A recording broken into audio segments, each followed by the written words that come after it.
Lastly, what Trump and Musk have done is not only wrong, it's illegal. USAID was established by an act of Congress, and it can only be disbanded by an act of Congress.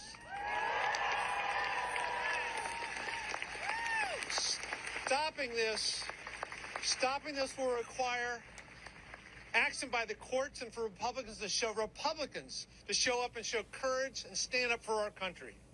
Further, I'm urging my fellow Democrats to use every legislative tool we have at our disposal to slow down and stop this crime from succeeding. We're here to shine a light on this. Do you know why those congressmen and senators were at the USAID office today?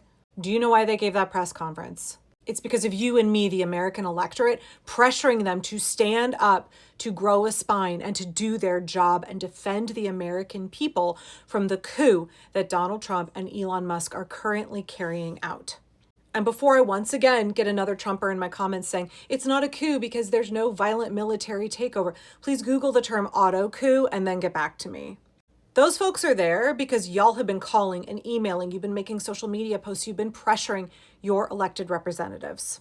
I've said many times over the years, it basically takes the American electorate showing up and dosing these guys with Scaligro to get them to grow a spine and to stand up and do their jobs. But they will if we give them enough incentive. And we need to keep the pressure on. Now that it's on, we need to crank it up. We need to turn it up. We need to keep calling. We need to keep emailing. We need to keep showing up in protest, exercising our constitutional right to assemble, to nonviolently resist what is happening to us. Because it is illegal. It is illegal on many, many, many levels. The law has been broken so many times. But as I said on my backup, folks who are like, okay, well, how can I pressure Republicans, right? Like, Congressman Beyer in that video was saying it's going to take Republicans standing up. And just like Democrats can be pressured by their constituents, so can Republicans. You may think like, oh, no, they're in the pocket of MAGA. There's nothing I can do. They are loyal to the Cheeto. The fuck they are. They are not loyal to him, except for just a few ideologues, maybe Marjorie Taylor Greene. They align with Trump because it is politically expedient for them, because they think it will keep them in office and in power.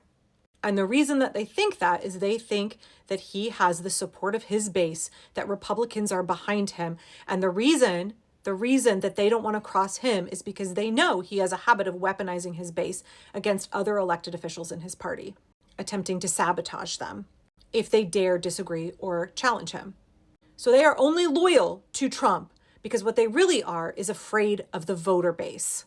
Okay, so how is it then that we get Republican officials to do the right thing and defend democracy? They've already shown very clearly that they don't have a moral compass. Their ethics are not involved, and they're not actually loyal to the Constitution or the rule of law at all. So we can't appeal to their morals and their ethics and their sense of duty. But just like they're not really loyal to us or to the Constitution, they are not loyal to Trump.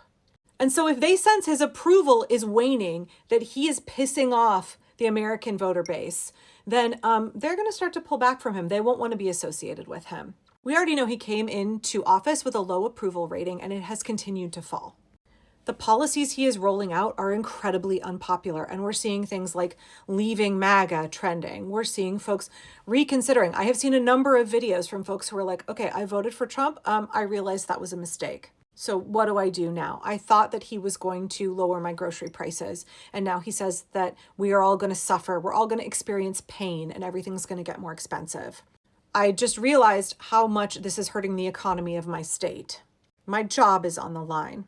My Medicaid and SNAP and Social Security and Medicare benefits are all on the line. And a lot of these folks, they may have voted for Trump, but let's not be fooled into thinking that they're all tech bros who, slobber over Tesla and worship the Muskie. They don't. And I think it is going to be very unappealing to a lot of conservative Americans who already were really pissed off at Musk being like really pro H-1B visas, wanting to have more immigrants brought in from India, to find out that a South African who is not an elected official has seized their Social Security and Medicare benefits.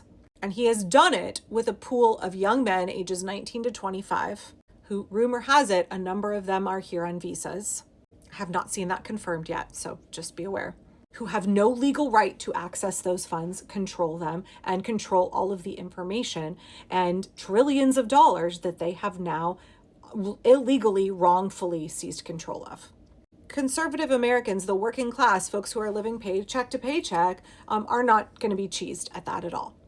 And I want to make 2 points here. The first is about lobbying, pushing, influencing your electeds if they are Republicans. It is not fruitless just because you think they are aligned with Donald Trump and their MAGA. As I said, they can be pushed. What they care about is getting reelected. They don't care about Donald. They don't have loyalty to him. So you get on the phone, and I said this on my backup, but you get on the phone and you say, "Hi, Senator so-and-so. My name is Angela. My zip code is," give them your zip code.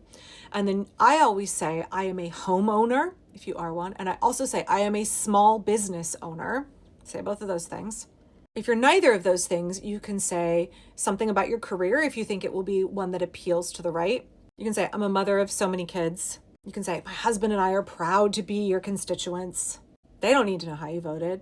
And then you say, "I'm really starting to get concerned that maybe we have made some mistakes supporting Donald Trump.